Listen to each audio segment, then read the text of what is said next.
Today we're going to be discussing the elements of the trial brief. These are the other components you're going to add to your rewritten argument to produce your final written piece for this course, your full trial brief.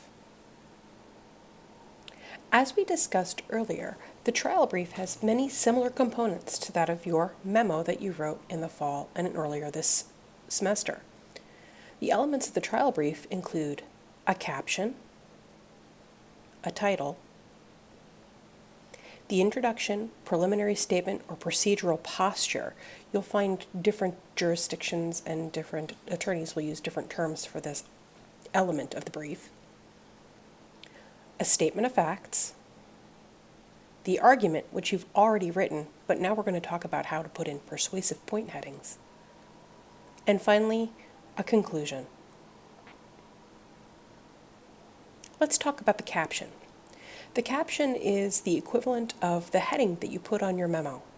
It's going to provide the court name, the case name, and the docket number for the brief. It may also include the judge's name or courtroom assigned.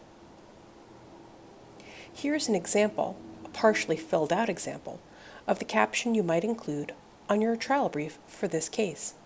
You'll notice that I haven't put in all of the court information at the top. You need to make sure that you do some research and figure out where it is that your case is taking place, keeping in mind that this is a federal case, not a state case. I've also included a new docket number that you haven't seen before, and I've given you the name of your judge in the lower right-hand corner. All of this information would appear at the very top of your trial brief, centered and made to look even. Here I use the old school parentheses to show the division between the parties on the left, the United States of America versus Gregory Goyle, and the docket number and judge information on the right. You don't have to use parentheses like this. Instead, you could use boxes or lines that you can draw with your own word processing program. The bottom line with all of this, though, is that you want to make it look as neat as possible. You can take a look around on the internet and on the Northern District of Illinois' website to see other examples of captions or of how to format your caption that you could use on your own document, as long as you have the full court name, the parties, the docket number, and the judge. I'll be very flexible with how you format the document. Just make it neat and pretty. The next component of your trial brief is the title. The title provides a reference for what the motion will cover. So now, right below our caption, we're going to put in the title of our document. Your title is going to be a memorandum of law in support of, and once again, you're going to need to fill in the blank. You have to figure out what your position is, whether you're the government or the defendant, and determine what it is you're asking the court to do. That will go here in the title. A couple of other points about your title. It should be bold and centered and the same size font as the rest of the caption. For your reference, all of these are 14 point. You'll notice that I didn't use all caps, and many of the documents that you look at that are samples out there may use all caps. If you decide to use caps, that's fine, but it's more of an old school way of setting apart your text that we don't use as much anymore. No points will be taken off. Just know that it doesn't look as nice. It looks more difficult to read, and as you know, shouty, because that's what happens when you put things in all caps. Your title itself sometimes might go more than one line. When that's the case, you want to put a hard return in, making sure that your title is still centered, and the second line should be wider than the top line, so that you have that nice division between the caption and then the text that comes below. Finally, note that if your title is more than one line, you do want to have that single-spaced so that you're not putting too much space between the lines of the title. You'll notice that the entire caption itself is also single-spaced, with additional spaces put in between the parties and the docket and the judge, just so that we can make it look a little bit more balanced and even. Now let's talk about a little bit more of the substance of the components of your trial brief. The introduction appears immediately below the title and sets out the same basic information that you presented in your questions presented and short answer of your memo. It's also going to include information like procedural posture. Your introduction should reflect the theme of your case. It should give a snapshot of the relevant law. It should give the necessary facts told from your client's perspective and includes your conclusions on each of the identified issues. You're going to want to introduce each and every one of the issues or arguments that you have.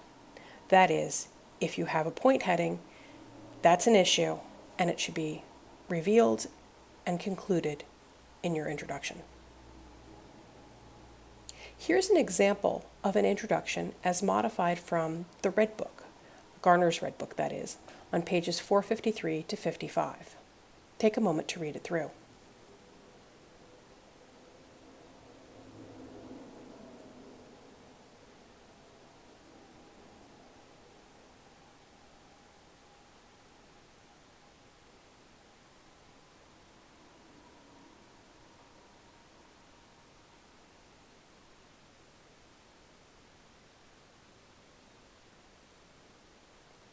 Okay, let's take a look at each component. You'll notice that very first paragraph of the introduction gives the procedural posture of the case. It's not the entire procedural history of the case, but just where we are in the case today. So American Amaranthus is asking for summary judgment under Rule 56. In deciding the motion, the court is presented with a single issue, and there it is, our assault and murder intentional acts. The next paragraph goes through the most critical facts that are going to determine this issue, and the final paragraph includes the argument and snapshot of the law along with the conclusion that this party is asking the court to come to.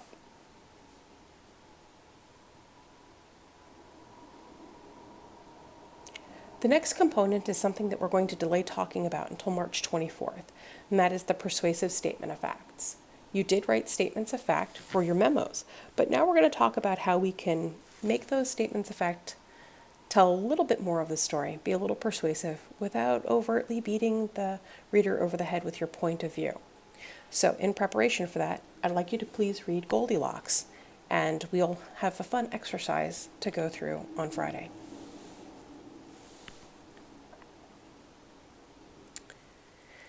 After your statement of facts, you're going to put in point headings into your argument. So you've already written your draft of argument, and we need to revise that draft, have a rewrite of that.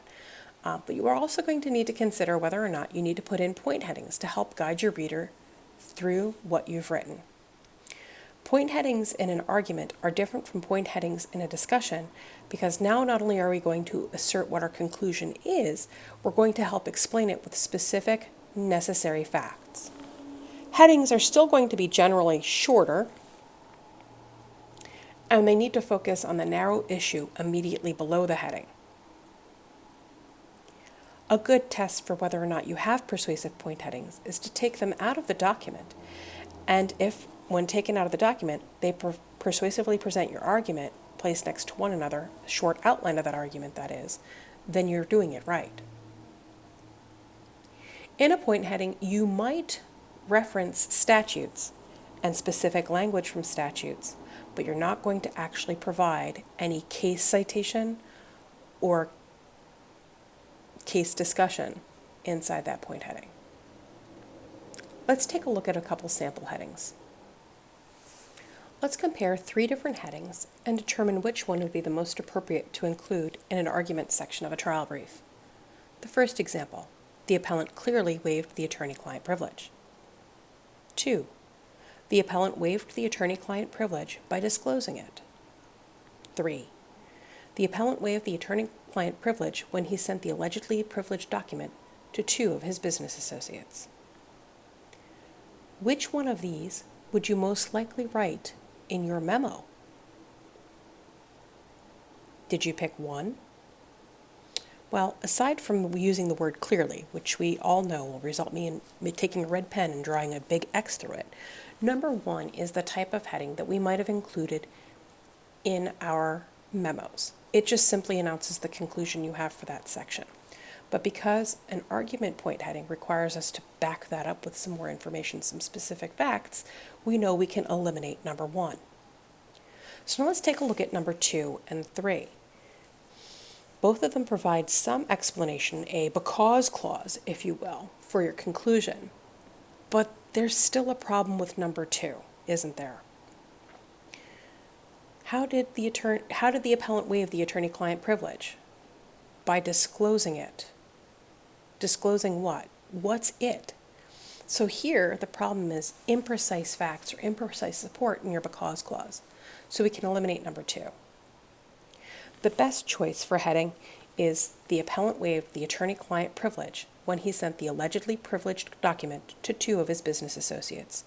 This heading provided very specific facts to support how the waiver occurred. Let's take a look at another example. What's wrong with this heading? The jury's verdict in this case should be reduced to robbery because there was insufficient evidence to prove the defendant used a deadly weapon, as that term is defined in Texas Penal Code 345, and that the prosecution failed to prove that the defendant intended to cause death or serious injury, or that in fact the crowbar held by her was capable of causing such an injury. So what are the problems with this heading? First, you might have noticed, this is not a short heading. It is 1 sentence, though making your heading just 1 sentence isn't necessarily a hard and fast rule. You're probably going to work for some people who think that it is, and if that's the case, certainly give them 1 sentence. You can break them into multiple sentences, but this heading being a centaragraph isn't the only problem that it has. Do you notice that maybe there's a couple of issues that are being discussed here? Let's take a look at another way to format this heading. What do you think of it now? It contains the same basic information that was in that centaragraph heading, but now it's complied with another one of our requirements. It's introducing the point that comes immediately below. The main problem with that heading, other than its centaragraph style, was that it actually consisted of both a main point and 2 subsidiary points. You can't stuff that into 1 point heading and expect your reader to follow it. So we're going to put smaller points in, more sub-issues, to help our reader along through our analysis. So here, taking that centaragraph and breaking it into a main point heading and 2 subsidiary point headings, I think it's going to be a little bit easier for you to see exactly what it is the advocate was trying to convey.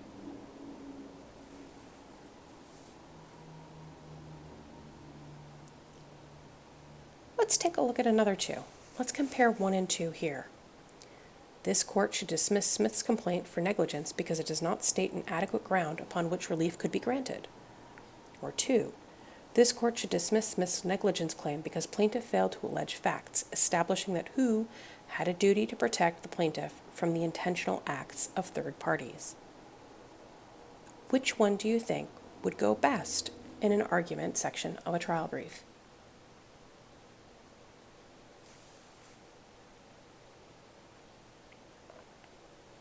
Did you pick 2? That would be the better answer. The problem with number 1 is that it just simply states a legal standard. It doesn't explain how that standard is met or not met. Remember, your point headings should have your conclusion and be supported by facts, not simply a bald statement of a standard. So here, number 2 provides the specific facts. Plaintiff failed to allege facts that established that who had a duty to protect the plaintiff from the intentional acts of third parties. How about A and B here? Which do you think is going to be a better point heading for an argument in a trial brief?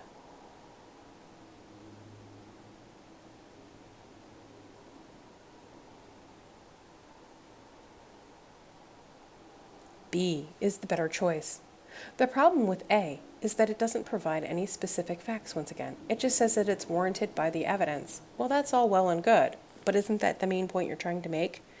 Instead, you want to incorporate some great facts you have here that really illustrate why your conclusion is correct.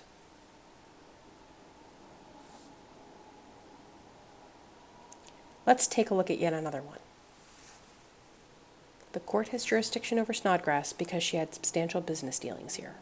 2. The court has jurisdiction over the defendant because of her annual sales to residents of Arcadia. 3. The court has jurisdiction over the defendant because her annual sales to the residents of Arcadia are substantial business dealings in the state.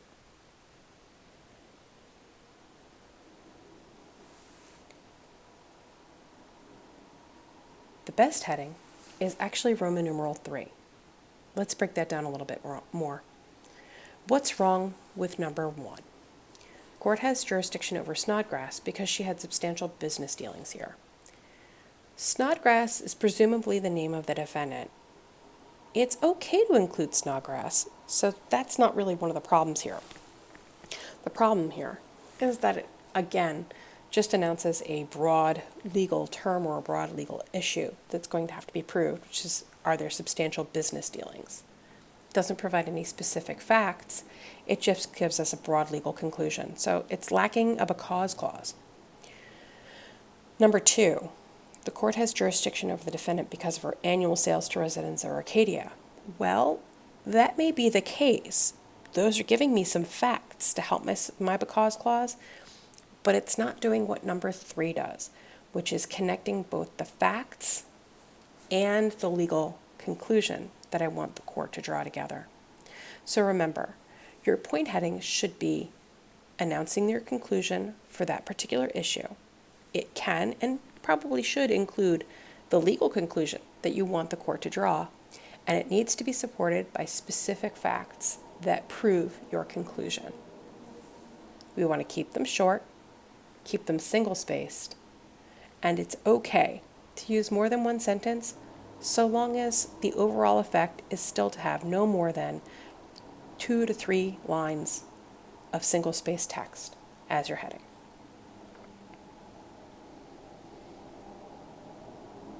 The next component of your trial brief is the conclusion. Just like our memos, we want to avoid making our documents all middle. We want to avoid sending our reader back in with a boilerplate conclusion, such as, for the foregoing reasons, plaintiff's motion for preliminary injunction should be granted.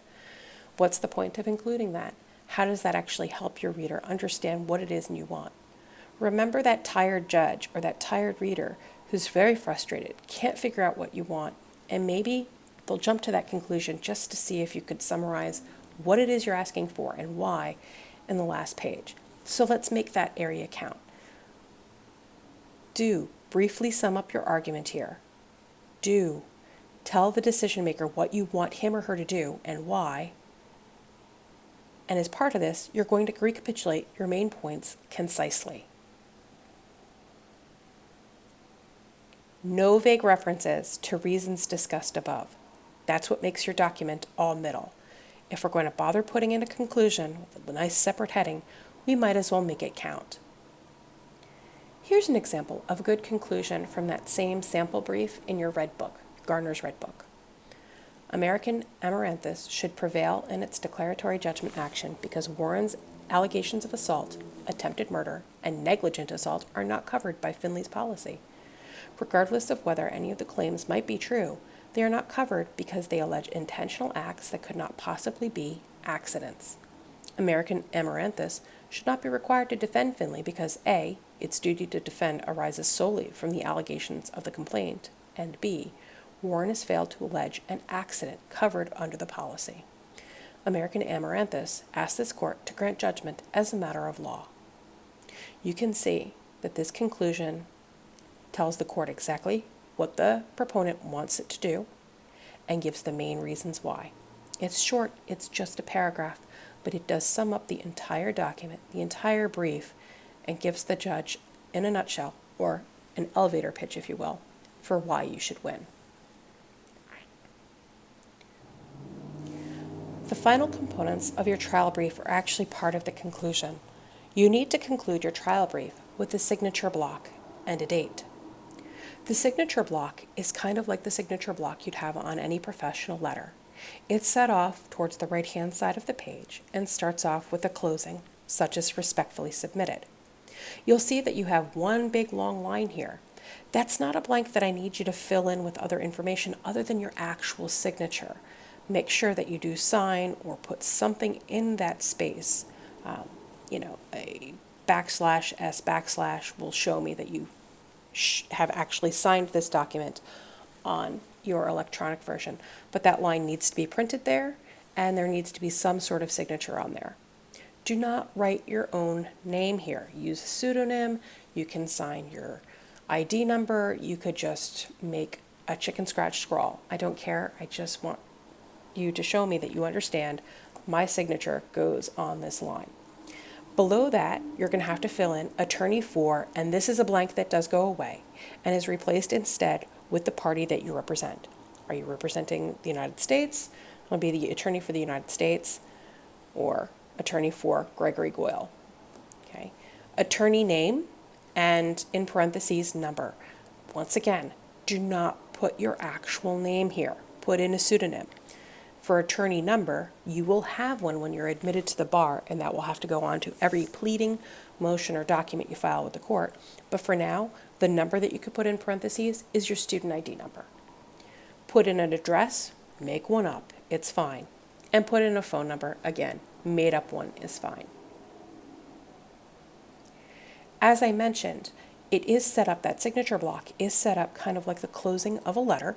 So you can see here, put it under the conclusion I showed you earlier, just for a little bit of a reference point. It is towards the right, just as you'd put a signature block on a letter. Last but not least, do remember that almost every jurisdiction, in fact, I can't think of a single one that doesn't require this, will require you to date everything that you file with the court. So simply type in the date that you were submitting this document to the court or to me at the bottom left-hand corner below your signature block. Do make sure that you take a look at your trial brief rubric. You'll see that all of these little pieces are worth little points here and there throughout. So don't lose the easy points. Make sure you pick up all the small ones. Just as I gave you a template for your discussion section, you will also be receiving a template for your argument and your trial brief. This will help you figure out how to format your information, font sizes, font placement, font choices, all of that information. And I will distribute that in class when we talk about the persuasive statement of facts. As always, if you have any questions, please let me know.